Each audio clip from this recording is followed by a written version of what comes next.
You're watching The Experience, Comic Culture and Sales, streaming live daily to Facebook, YouTube, Twitch, and Twitter. So I went to see my doctor yesterday, and my doctor kind of came into the office quietly, closed the door, and said, I have a doctor in training that's following me around right now, but I wanted to get your permission to have them come in. But also, I was wondering if you would be okay with them taking your history as a practice. And I thought, well, sure, what the heck, I can do that. These guys have been great. He says, but make it as authentic as possible. I said, so wait, you want me to tell her a bunch of superfluous information? You want me to meander all about avoiding actual points that she needs? You want me to forget some important key issues? And you want me to complain about my insurance a bit? He goes, yep, perfect. Do just that. And they left the room. So I did. Stay tuned for the Dan Wickline Show.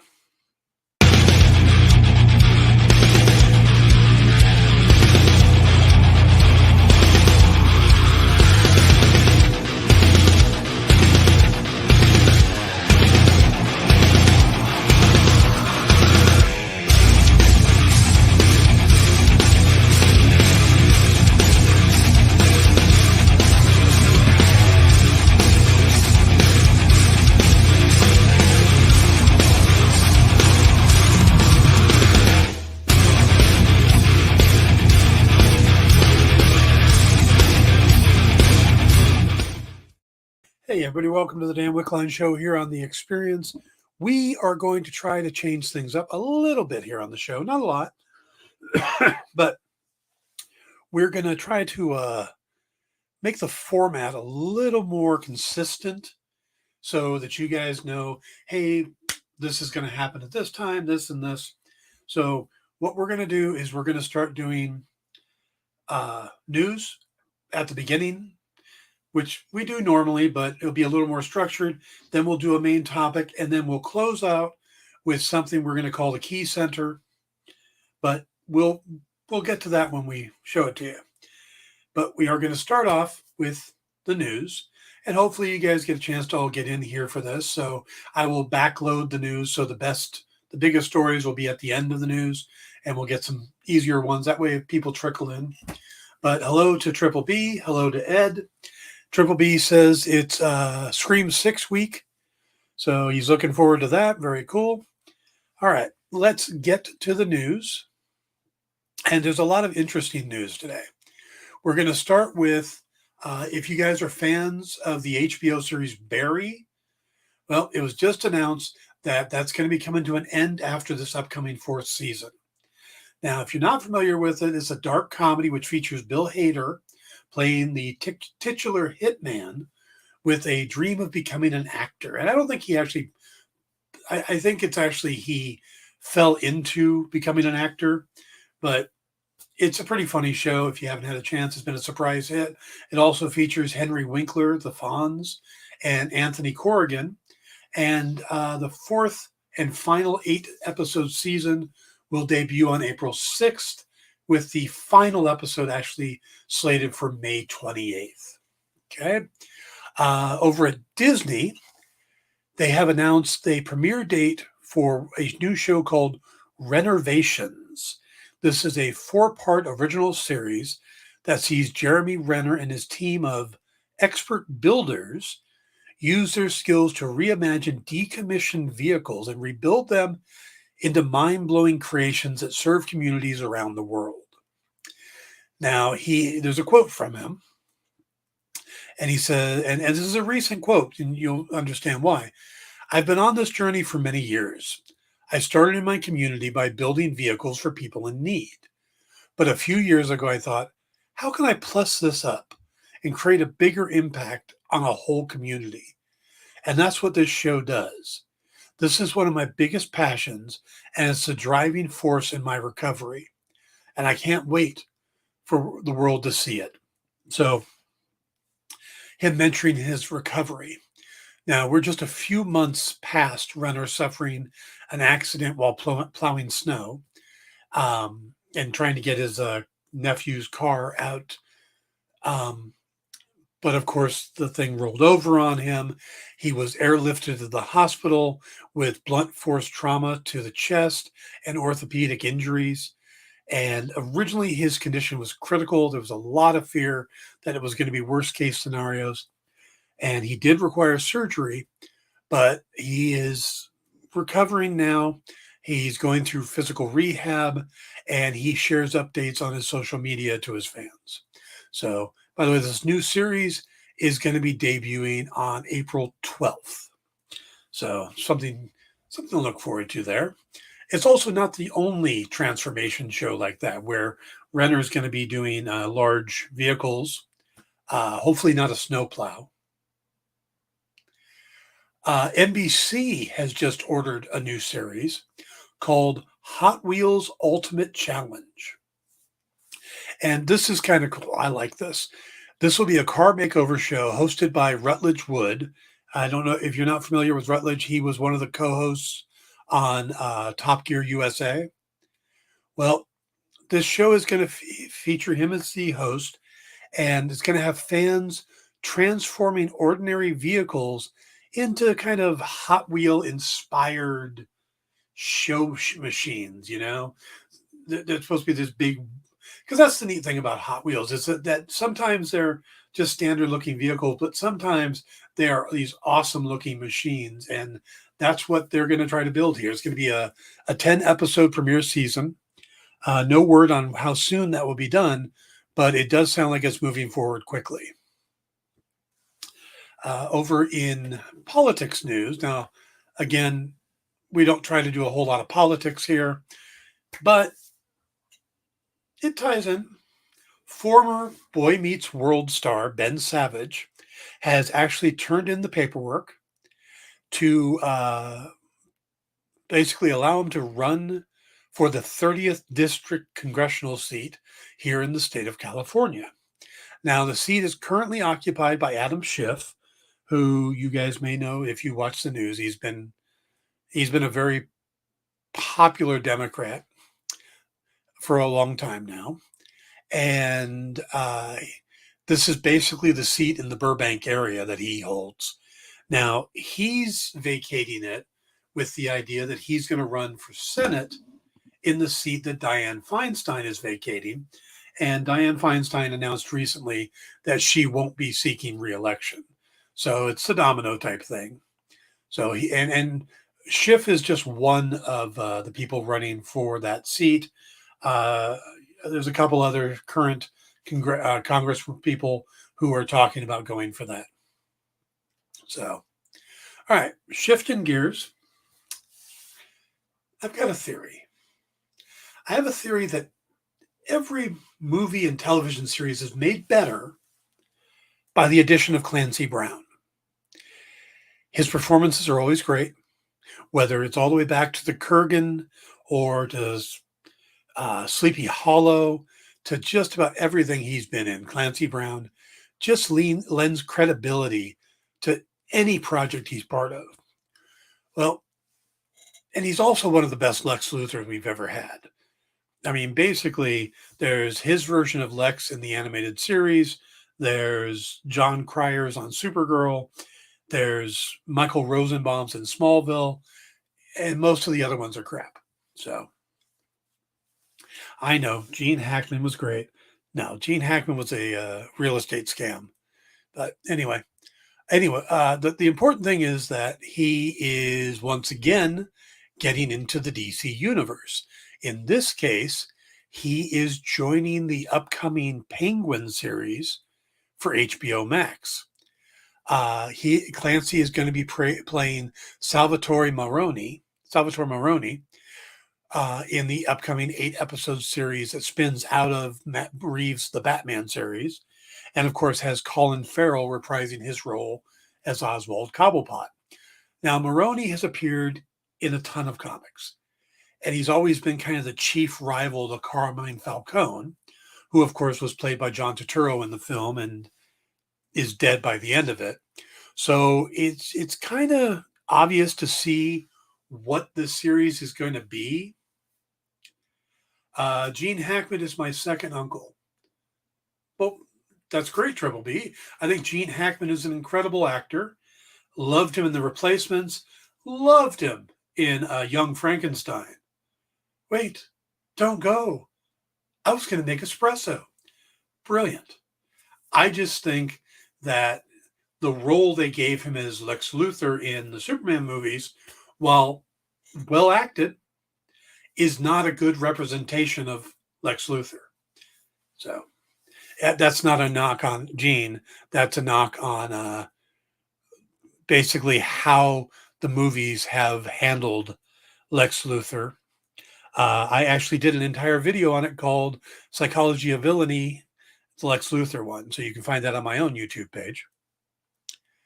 But getting back to the Penguin, the fact that Falcone is dead means it's going to be a vacuum at the top of the illegal crime networks. And I could see Penguin and Maroni fighting over it. So I have a feeling that's going to be the main theme of the Penguin series as the two. I think it even has the working title. You know how they always give fake working titles to these shows? The working title for it is called Boss. So I'm pretty sure that's going to be what it is. The series is expected to go into production shortly. So now let's move on. We got some Star Wars news. This is pretty interesting. Lost it here for a second. I got it back. Okay. Variety is reporting a few things. Now they're saying that a couple of the different productions that we've been hearing about they're not dead, but they're not currently being worked on. They're kind of on hot hold right now. The first one being Kevin Feige's Star Wars movie that he got Michael Waldron is supposed to be writing, but that's supposedly not in active production right now. And that is probably because Michael Waldron is currently writing Marvel or Avengers Secret Wars. So he's just a wee bit busy right now. Another project that is no longer in active development is Patty Jenkins' upcoming Rogue Squadron film. Now, they announced that at D23. Everybody was excited about it. And then Wonder Woman 1984 came out, and people stopped talking about it, and it got very quiet, and it doesn't appear to be moving anywhere. The Patty Jenkins Wonder Woman movie is not going anywhere. You know, that's been killed, the third one. So could this one get back up and running? Absolutely. Do I think it will? I have a feeling this one may just fade away. Another one that they're talking about, the Rian Johnson trilogy that he had originally talked about, that is still possible. There's still, Kathleen Kennedy says she still wants that to happen. And Rian Johnson still wants to do it, but he's really focused on his Benoit Blanc movies right now. He went right from Glass Onion into the third movie. So he's all about working with Daniel Craig right now. Not likely going to see that anytime soon. The one that does seem to still be moving slowly forward is Taika Waititi's movie. And the word is on that is Taika actually wants to star in it. So now what's interesting is that Taika sort of is already in the Star Wars universe as the voice of IG-11. And if you watch the first episode of Mandalorian season 3, then there's a good chance we're going to need Taika Waititi on set again, or at least his voice. So I think he actually his voice was in the third, or the premiere in the third season. So yeah, bottom line though is that there are no Star Wars films currently in active production. You know, there's no scripts already cranking, any of that. You got one guy who's probably doing something with it, and the other 3 are completely on hold. So I guess I don't think we're going to get a Star Wars movie, at least in the next couple of years. And now let's get to our big news of the day. And this one has a lot of people excited. John Bernthal is returning to the role of Frank Castle, a.k.a. the Punisher, in the upcoming Disney Plus series Daredevil Born Again. Now, he will be joining other returning actors, Charlie Cox as Matt Murdock / Daredevil, and Vincent D'Onofrio as Wilson Fisk / Kingpin. Now, the upcoming 18-episode series being written and produced by Matt Corman and Chris Ord. And if you're not familiar with them, they created the TV series Covert Affairs, which also had a lead character who's blind. So I thought that's kind of interesting. Actually, I used to watch that show thinking that the actor, I think his name is Chris Gorham, who was playing the blind character, would be a great Matt Murdock. And Chris Gorham went on to voice the Flash in some of the animated movies. Sticking with this, filming is expected to begin this month in New York. So we're going to see more and more casting announcements coming up. And it's planned to be launched in spring of 2024. So we're about a year away from seeing the first episode of Daredevil Born Again. Now, this is an interesting twist. Because they're calling it Born Again, a lot of people assume that it's going to be a loose adaptation of the Frank Miller and David Mazzucchelli run of the same name that pitted Daredevil versus Kingpin, and basically Daredevil or Kingpin takes everything away from Matt Murdock and he has to kind of rise up again. Well, the Punisher doesn't actually appear anywhere in Born Again. So I wouldn't expect a very faithful adaptation if they are adapting it, or they might just be borrowing the name because it's a good name. Producer Kyle is already cautiously upset because of the naming. No kidding. I don't know if that's Jay or Kyle writing that, because that is exactly something Kyle would say.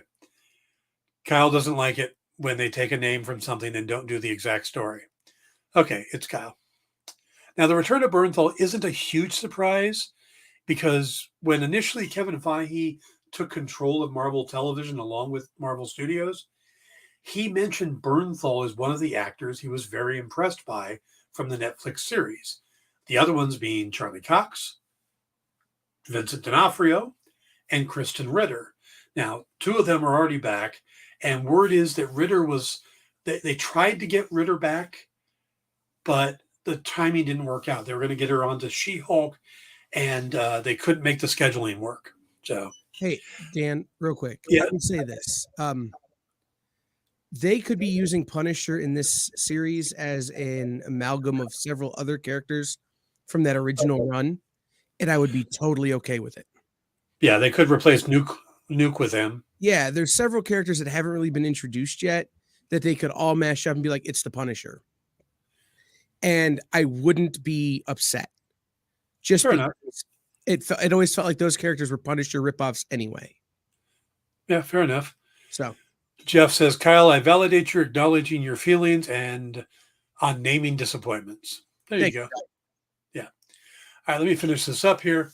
One of the things that's interesting is that 2 names that are not currently on the cast list are Eldon Henson and Deborah Ann Wool.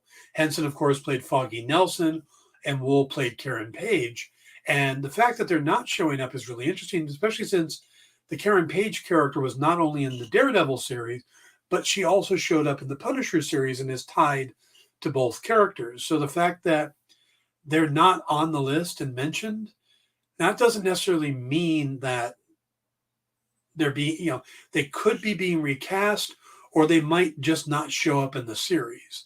We're going to have to see how Marvel handles that, because there is still that unknown quality about exactly how those characters merge up to the MCU. Are these the exact characters that were in the Netflix series, or are we looking at new stuff? So That's the big question right there. All right. We're going to take our first break here. We will come back with our main topic, the rewatch of The Falcon and the Winter Soldiers. We'll be right back. Did you know that every Experience show, including some exclusive content, streams on Twitch? Check it out, twitch.tv/the_EXP. Or just scan that QR code. Imagine being at a convention and going to an interview panel that's just for you. No bustling crowds, no hours-long lines, just you, the moderator, and your favorite comic book creators. Well, this is pretty much that.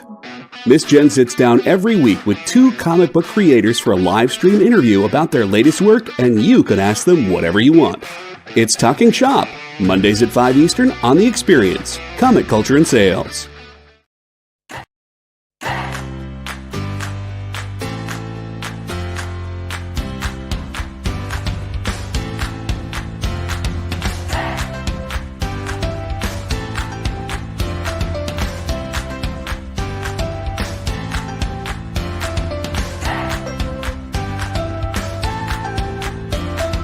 There's something for every imagination at your local comic shop. Visit ComicShopLocator.com to find a store near you.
Hey, everybody, welcome back to the Dan Wickline Show on The Experience. We are going to be talking about the Falcon and the Winter Soldier. We're trying out a slightly new format, just trying to formalize things a little bit more. So we are going to jump right into that. But please remember to hit that like and subscribe button and stick around. We got a great lineup today. After this is going to be in stores this week. Myself, Kyle, and Jay talking about books shipping tomorrow.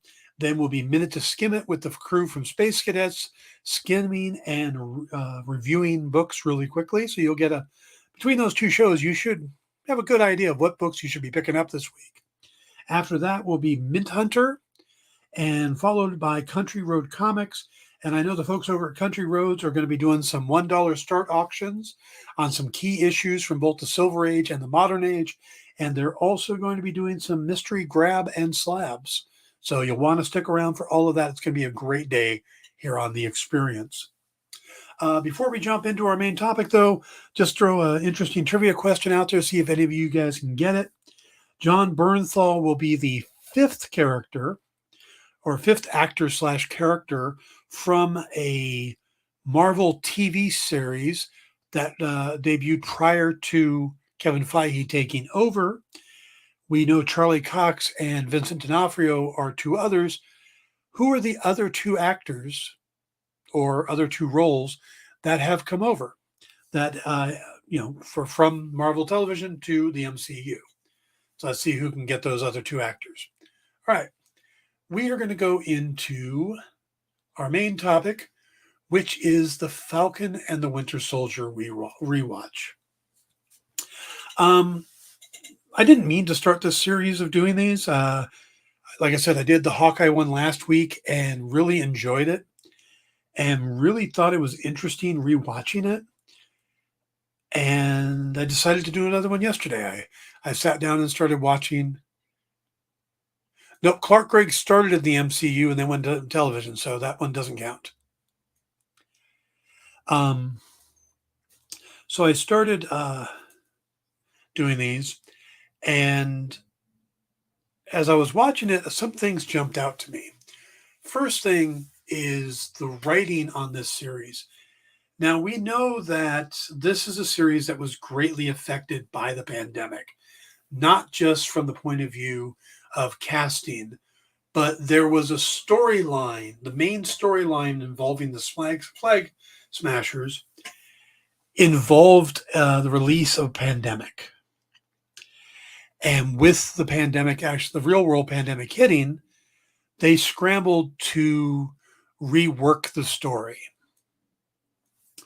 Now, that I think had a profound effect on the series and is one of the reasons why people kind of look down on this series, and that the character of the Flag Smashers and Carly Morgenthau aren't exactly considered to be good. You know, that it's considered the weak point. But there is so many great things that happen in this series. And I think the problem with the Marvel series, and maybe the movies now, is that no matter who you are, no matter what level you're at, there are certain expectations when you walk into one of these movies. Whether it's the quality level, whether it's knowledge from the comics that you think should happen, whether it's the speculation we get online, we watch these shows, I make these shows, and we have these expectations build up and speculation and stuff. Hey, Backwoods. So you go into the show and it's like, oh, who's the power broker? Oh, it should be this person, should be that person. Oh, they're going to bring in Red Skull. Oh, they're going to bring in Arnim Zola.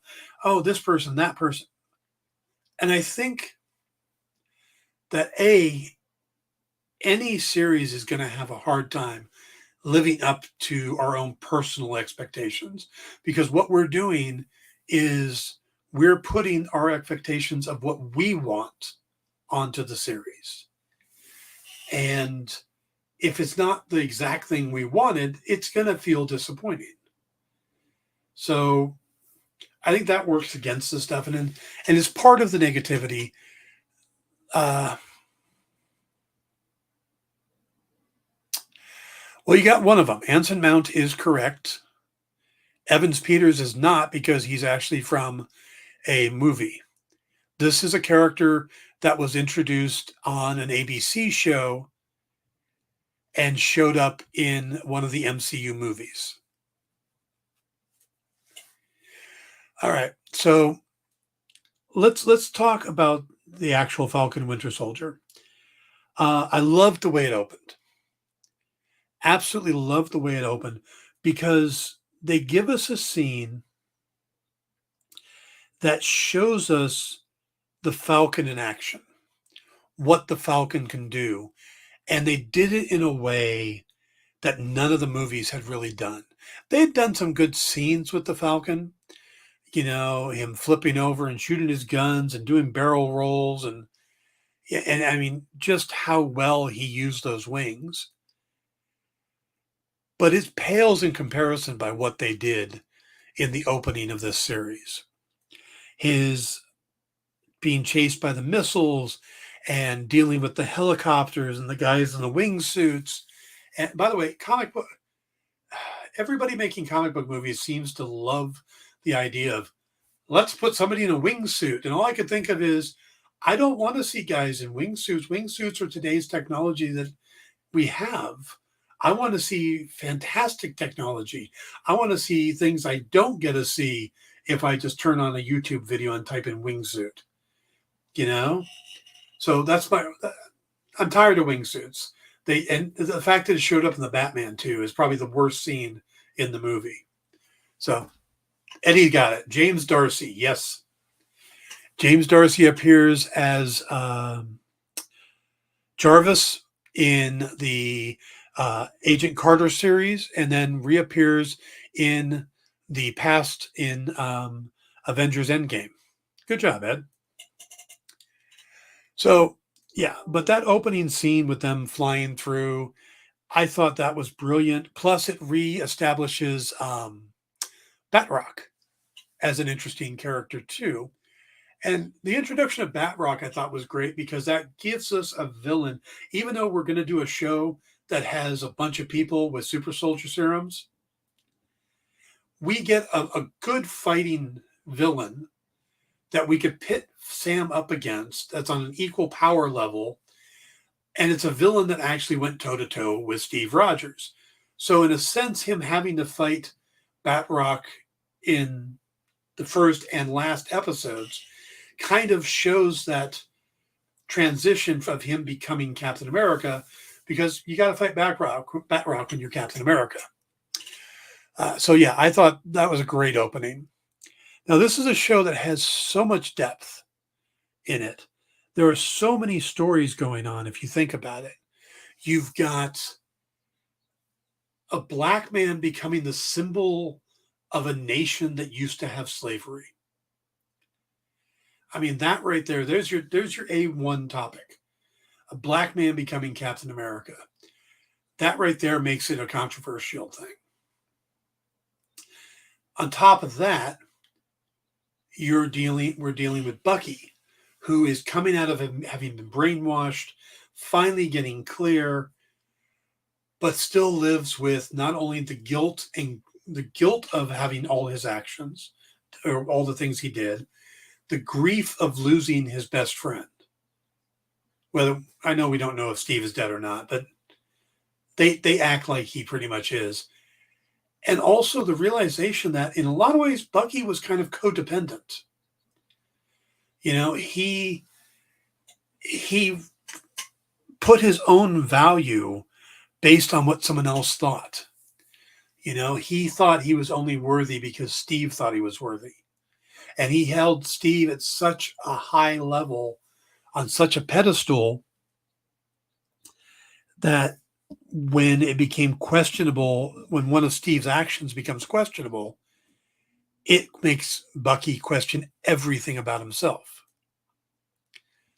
Also, there's the whole thing about the treatment of vets. Now, there's two different versions going on here. You've got the Elijah Bradley story, where he's, you know, it's kind of a parallel to the experiments. I think it was the Tuskegee experiments, where they gave syphilis to black soldiers and not the cure, and just, you know, experimented on them. It's a horrible thing. And that's what this parallel is. When Kyle Baker did the Truth, Kyle Baker, I don't remember the gentleman's name who wrote it with him. I feel bad about that.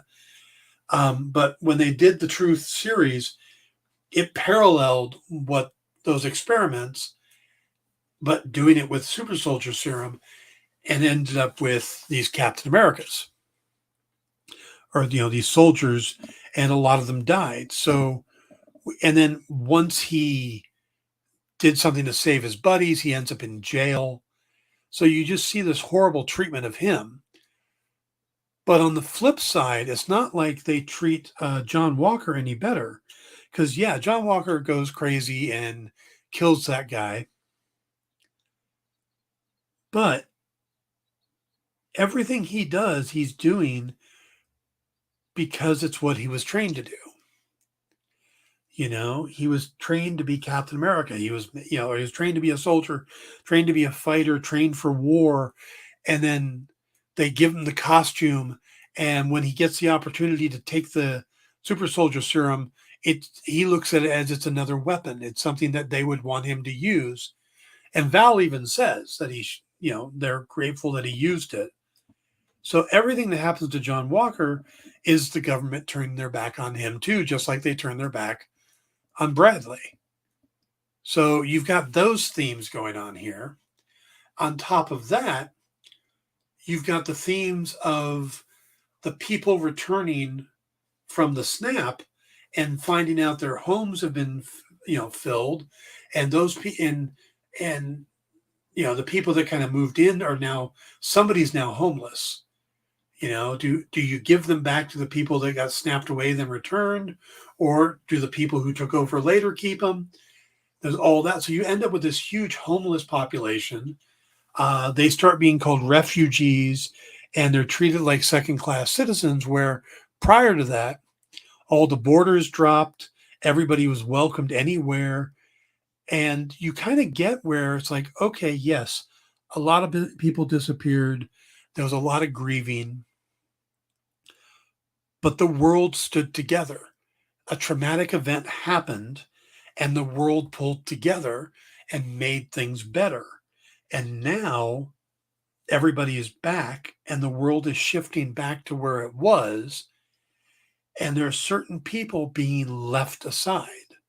And it's not necessarily those that got snapped. It's those who stepped up, who went to these other countries and helped them rebuild and, filled in, and started making this. And in 5 years, that's a huge time of life change, and then suddenly have to take it all back.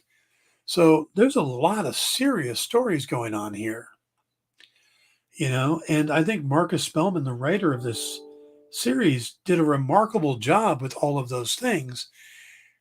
And you have this other story, this pandemic story that they had originally. And I'm sure if we could see like the original scripts, I'm sure this whole thing was much better flowing together, because you look at everything else he wrote, everything else that was written for the series was really well done. And then they have to shuffle everything around because of world events. So I will tell you that I am really looking forward to Captain America New World Order, because Marcus Spellman's working on that. He's writing it. So I'm very curious to see how that's going to go.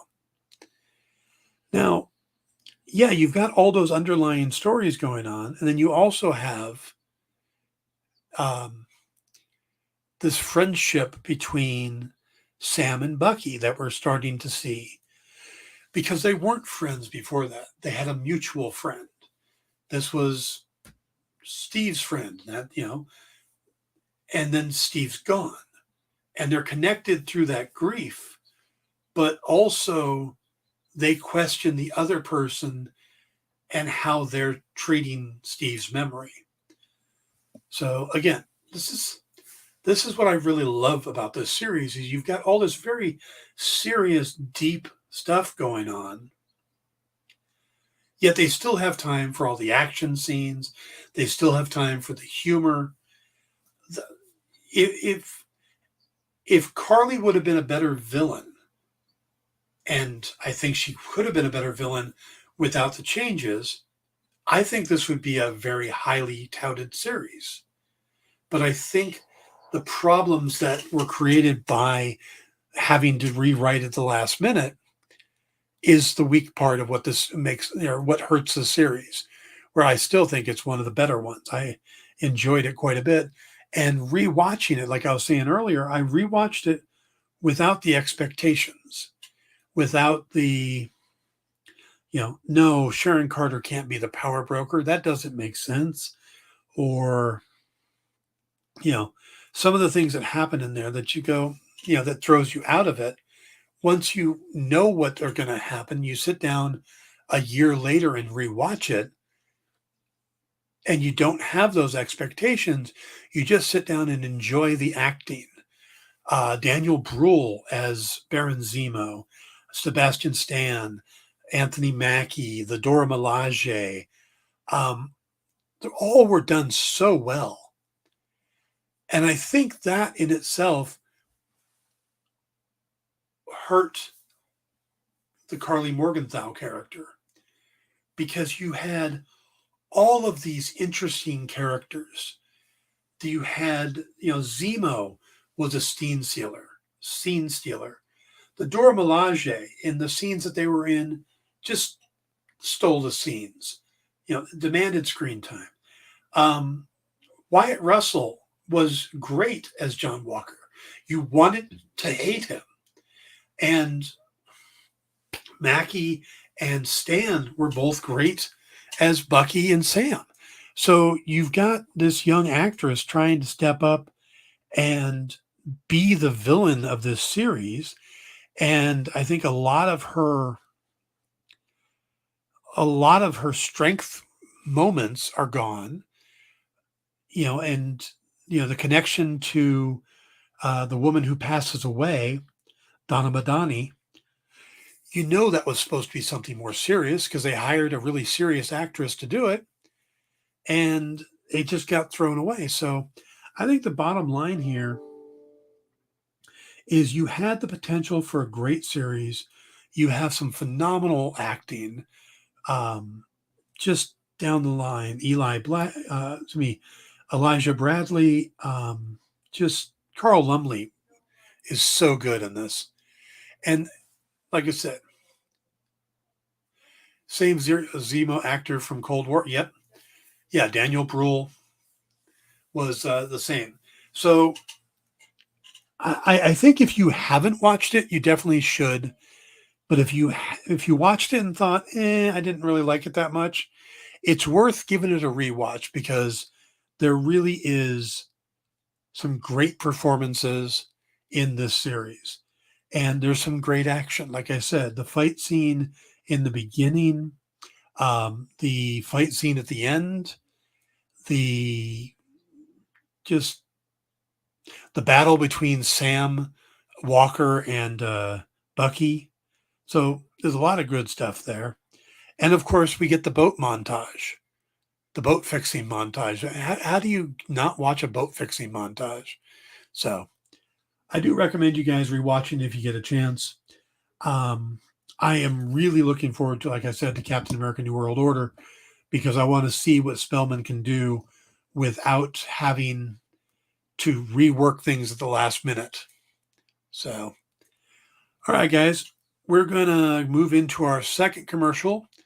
And when we come back, we're going to do Key Corner. So stick around.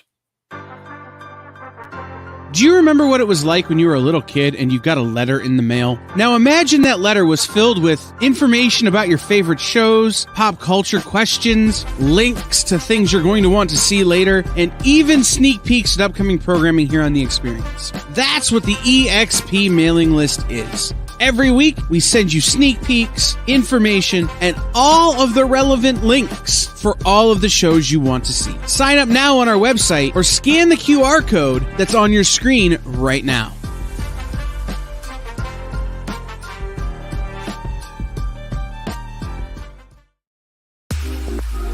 You know how when you go to Comic-Con, after Comic-Con, you go to the hotel bar, and there's a whole bunch of people playing music and dancing, and you've got Pikachu and Lara Croft Tomb Raider doing the cha-cha slide just down from Deadpool and Batman and Wonder Woman? That's every Saturday night over on the Experience Twitch channel. Join Taji Beats for the EXP Dance Party, exclusively on Twitch, twitch.tv/the_EXP.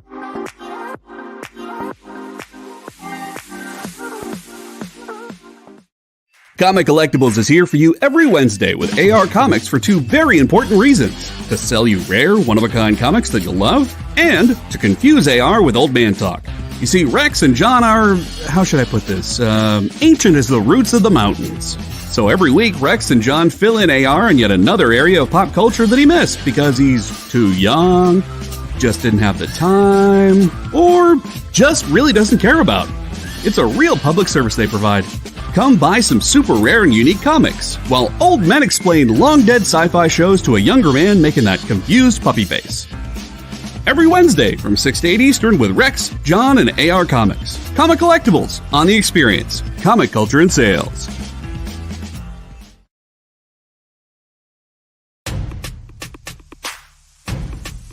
Go follow The Experience on TikTok at @the_EXP1. Or scan the QR code on the screen. Our TikTok is like everywhere else we are, except you only have to deal with us for a minute. Seems like a win-win to me.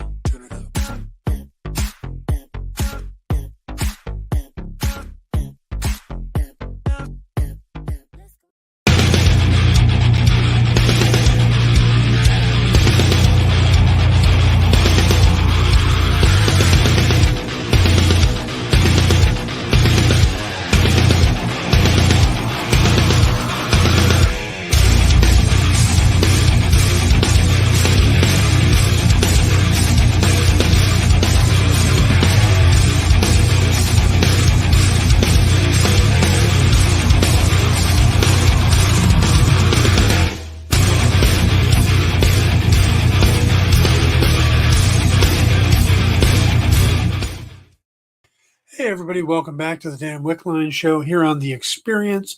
Make sure you guys tune in tomorrow. We're going to have a special episode. We have the acting head of the Comic Book Legal Defense Fund, who's going to come in and talk about all of the things they do to help comic creators when there are situations, legal situations, but also a lot of one of the things we want to focus on are graphic novels and stuff being banned from libraries. And we just want to talk to them about what we can do to help on those. So tune in for that tomorrow. Now we're going to introduce something new here. This we're going to call Key Corner for now, till I come, or Key Central. I don't know. I'm still working out the name. But basically, because I know a lot of you guys are collectors, when I do a main topic, and I'm going to give you guys some ideas about the key comics related to the main topic. So in this case, the Falcon and the Winter Soldier. Now, there are some interesting characters in it, so we're going to hit up on some of the key issues, as in their first appearances and the values of them. So let's start with the Falcon. Now, the Falcon actually first appears in Captain America number 117, the first run of the series. And if you're looking to pick up a copy of this, you could pay as much as $1,700 for it. But you do some good shopping, you might even get one as low as $145. But your more likely range right now is about $540. So just so you know what's out there and what you're shopping. Now, him appearing as Captain America, though, that actually took place in Volume 7 of Captain America, number 25. And this is a much more reasonable price range. The high end is about $50, but you could probably pick up a copy for $15 in the mid-range, or even as low as $5 if you do some really good looking. Okay. Now we're going to switch over to the other end. And of course, Bucky Barnes first appeared in Captain America number 1. I don't think you guys are going out looking for this book. Right now, it's topping out at about $680,000. And even if you found a trashed edition, it's still going to go for about $45K. So if you can put this on your shopping list with an idea of actually getting it, you and I should be better friends. So now, him returning as the Winter Soldier, that popped up in Captain America number 6 during the 5th volume of the series, from, of course, Ed Brubaker, Steve Epting. You can probably pick up a copy of this for about $20. High end is going to be all the way up to about $85 for a really good quality edition. And low end, you might be able to find one $8, $10. But you're probably looking at about $20 for this. And this is a great run. There's some good trades out there too. So if you're just looking to pick up story, go that route. Baron Zemo, of course, is a big part of this series. And his first appearance was actually in Captain America number 168, which is somewhat reasonable for this big of a character. High end is about $250, but you might be able to find a reading copy for about $25. More likely, you're going to be in about the $80, $90 range. John Walker, the new Captain America in the series, he started off as a character named the Super Patriot in Captain America 323. And you could probably pick one of these up for about $10. High end's probably about $30. But this is also the first appearance of Lamar Hoskins, who in the series is his best friend and Battlestar.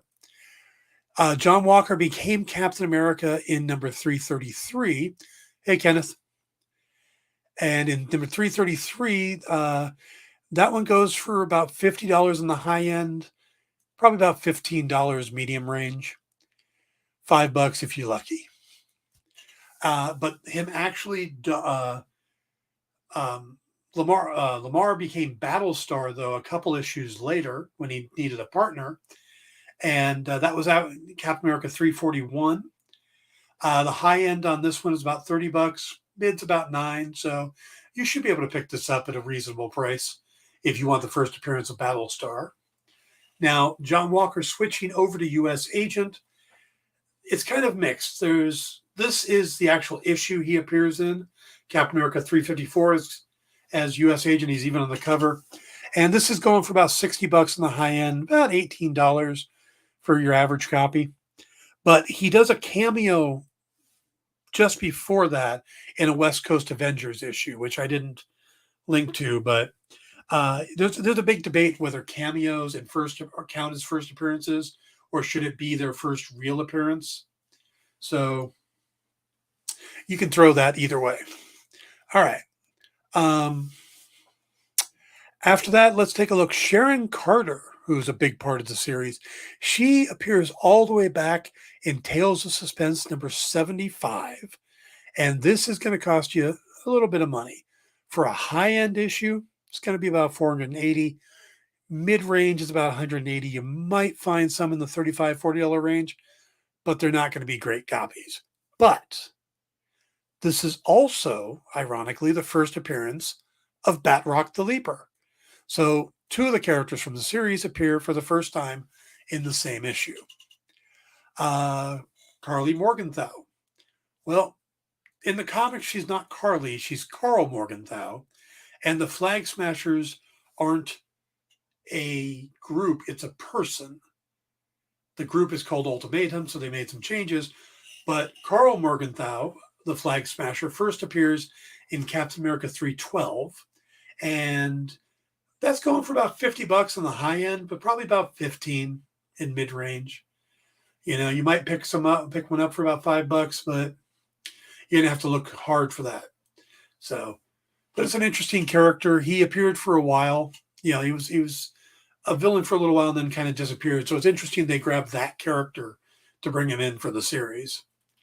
Now, one of the characters that debuted in the series, and it's going to be playing a huge part in the MCU going forward, is Contessa Valentina Allegra de la Fontaine. Now, they dropped the "la," which I thought was interesting, that they're just De Fontaine instead of De La Fontaine. But she first appears in Strange Tales, number 159. And this one's going to cost you some money. It's $750 for the high end. You're looking at probably about $225 for a medium range one. Looks like Space Ghost. Flag Smasher did look a little like Space Ghost. So this is where she first debuts. And of course, she is a love interest for Nick Fury. That's why she's popping up in Strange Tales. But this is just an interesting key to throw in here. She would later be revealed as part of Hydra, as Madam Hydra. And that took place in Secret Wars number 6, which is still at a reasonable price. High end, you're looking about $20, but you should be able to pick up one of these for about $8, maybe even less, depending on the quality. But since she's going to be an important character, I have a feeling that some of these issues are going to start climbing even more. And of course, one of the fun groups that showed up in this series, of course, is the Dora Milaje, which first appeared in the Black Panther number 1 that was part of the Marvel Knights series, drawn by Mark Texiera. And the high end on this one is going for about $50, but you could probably find a good copy for about $15, $20 range. And this is a great series. And this is, of course, when Marvel was in trouble and Joe Quesada and Jimmy Palmiotti took over a handful of characters and launched this new series. So these are some key issues you might want to look at or dig into your collection and see if you have that all tie into the Falcon and the Winter Soldier story. So, all right. Speaking of Captain America, the other day I got referred to as being a comic historian, which is something I never thought of myself as. But the more that I think about it, the more it's like, yeah, I guess I can kind of fall in that category. And I got named that because I am part of a new book that is out called The Old Origin Changeth from Becky Books. And if you look just down here is the Amazon code for it. It is a collection of 6 essays that focus on the origins of Superman, Batman, Wonder Woman, Captain America, the Fantastic Four, and Spider-Man. But it isn't necessarily telling the origins, because we all know those origins. It's focused on the changes in those origins over the year, how they were originally done, what they became, how modern times made for updates. You look at Wonder Woman, the original William Moulton Marston origin compared to the George Perez version, all the changes that have happened in time. And I wrote the Captain America one, which I absolutely enjoyed writing because I got to research the hell out of it and dig into the fact that you had Joe Simon and Jack Kirby doing the original story. And then in the 60s, Stan Lee and Jack Kirby redid that origin and a bunch of other early stories of Captain America, but from a modern point of view, as in the early ones were basically meant to get America out of its isolationist attitude and get involved in the war, where the attitude in the 60s is very different towards war. And you can see it in the way Jack Kirby draws them, because all of it's redrawn. And it's a neat comparison between the two. And you can really see the changes in our country based off of that. And that's part of what that article is. It's a 10,000 word essay that I wrote. But, I haven't read the other ones yet. I'm getting a copy because I want to read them. I had fun writing the Captain America one. So if that's something that might interest you guys, check it out. It's on sale now in both digital and print. The Old Origin Changeth. Oh, thank you, Triple B. So yeah, I'll be trying to do key issues, key corner, whatever we're going to call it, that tie into the main topic from going forward. So I'll have my signed copy when I buy it from Jim at the con we're both at this weekend. Oh, very cool. And I want to hear what you guys think. If you pick up the book and you read it, I'd love to hear what you think of the essay. So, all right, guys, going to wrap that up here. I will be back in just a couple minutes. This ends the Dan Wickline Show, but In Stores This Week starts up next, followed by Minute to Skim It, Mint Hunter, and Country Road Comics. So stick around, and Kyle and Jay will be joining me in just a minute. So see you in a few minutes. Join the party. Head over to our Linktree to find all the links for everywhere the experience is all the time.